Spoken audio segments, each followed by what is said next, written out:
We're starting chapter 3, Basho. The three samurai turned to the man with the walking stick. You know them, master? One asked. Yes, of course, the man said. This boy and girl are Baku and Koto, my best students. Hi, master, said Annie, pretending she knew who the man was. We couldn't find the bridge, so we came here to look for you, said Jack. And now you have found me, said the man. I am sorry that you were frightened by my friends. The samurai put away his sword. Forgive me, he said, bowing before Jack and Annie.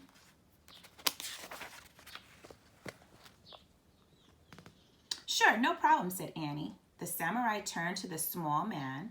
We will leave you with your students now, he said. Thank you, most honored master, for your visit with us today. All three warriors bowed deeply before the man. Then they walked away. Why did the samurai call the small man most honored master? Jack wondered. When the samurai were gone, the man turned to Jack and Annie. His eyes twinkled. I believe you are safe now, he said. Thanks, said Annie, but I'm afraid we're not. Baku and Koto. No, you are not, said the man, but you are not spies either, are you? No, said Jack. I did not think so, said the man. That is why I thought you needed my help. Thank you, said Jack. You are most welcome, said the man. Now, perhaps you will tell me who you really are and how you came to be here in the Imperial Garden. Our names are Jack and Annie, said Jack, and he paused. It seemed impossible to explain. Teddy and Kathleen's visit, Merlin's sorrow, Morgan's research book. We came here to search for a secret of happiness, said Annie. The man smiled. I believe that is something we all seek, he said. But you must be very careful, Jack and Annie. The shogun does not allow foreigners into our country. If you do not have passports, you could be caught and punished. We know, said Annie. What should we do? Perhaps you should travel with me today, said the man. You can continue to be my students, Baku and Koto. Good plan, said Jack. You must remember, seek harmony with your surroundings, said the man. Observe the people of Edo and do as they do. If you do not stand out, you will not be noticed by the samurai. Got it, said Annie. Seek harmony with your surroundings. Observe the people of Edo and do as they do, Jack repeated to himself. Come, said the man. He started walking briskly through the garden. Jack and Annie hurried after him. Excuse me, but what's your name? Annie said. My friends call me Basho, the man answered. Basho? That's a cute name, said Annie. And why did the samurai call you most honored master? Asked Jack. Because I'm their teacher, said Basho. What do you teach them? Asked Jack. Basho smiled. Today they learned how to listen to a cricket in a woodpile, he said, and how to think like a frog. Cool, said Jack. Those must be warrior skills, he thought. Special ways to listen for an enemy or jump around with a sword. He remembered how ninjas use secrets of nature to fight their enemies. Basho led Jack and Annie through a wooden gate in a high wall. They walked over a wide stone bridge that crossed a moat. When they came to the other side of the bridge, they followed a path that led to a small boat dock on a river. 3 fishermen were loading wicker baskets into a long, flat-bottomed boat. Hundreds of shiny little fish were inside each basket. Basho walked over to the fishermen. Good morning, he said. Good morning, Master Basho, the fisherman said. All of them bowed. Everyone seemed to know Basho.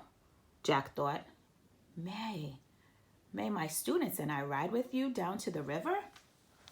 Down the river? Asked Basho.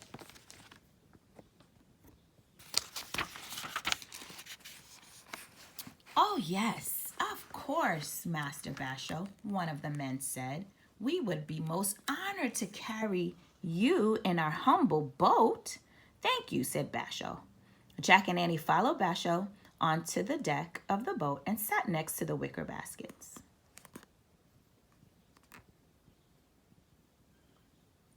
One of the fishermen untied the boat, and the others used long poles to push it away from the dock. The men began poling down the river. The fishing boat floated under a series of bridges, moving in and out of the shadows, glittering light. As it passed under one of the bridges, it scraped the bottom of the river. Basho, Jack, and Annie were thrown forward. "Forgive us, master," one of the fishermen called to Basho. "The river is very shallow." There has been no rain for a long time," said another fisherman. "It is very worrisome to us." "Yes, it worries me too," said Basho. "What's everyone so worried about?" Annie asked Basho. "When the weather is very dry, the people of Edo worry about fire," said Basho. 25 years ago, during a dry spell, half our city was destroyed by a terrible fire. Thousands died. "Oh, that's awful," said Annie. "Yes, since then, everyone has worked hard to rebuild the capital," said Basho. "Edo is now even more beautiful than before. In fact, along this riverbank are many new castles of the samurai. See? There one hides now." Basho pointed at a steep, rocky cliff above the riverbank. Jack shaded his eyes as he looked at the curved roof and high stone walls of a samurai castle. "Its largest room is called the 1,000-mat hall," said Basho. "What does that mean?" asked Jack. "It means the room can hold 1,000 floor mats," said Basho. "Cool," said Annie. "Basho, where do you live?" Basho smiled. "My castle is on the other side of the great bridge," he said. Jack wondered how many mats Basho's castle could hold. Beyond the steep cliffs, the boat traffic grew heavier. Now there were many boats floating on the wide river. Big sailboats, barges loaded with lumber, and ferries filled with passengers holding parasols. The fishing boat glided toward a crowded dock next to a market. In the market, thousands of gleaming fish were laid out on tables. Men and women also sold fish and other sea creatures from baskets that hung from poles across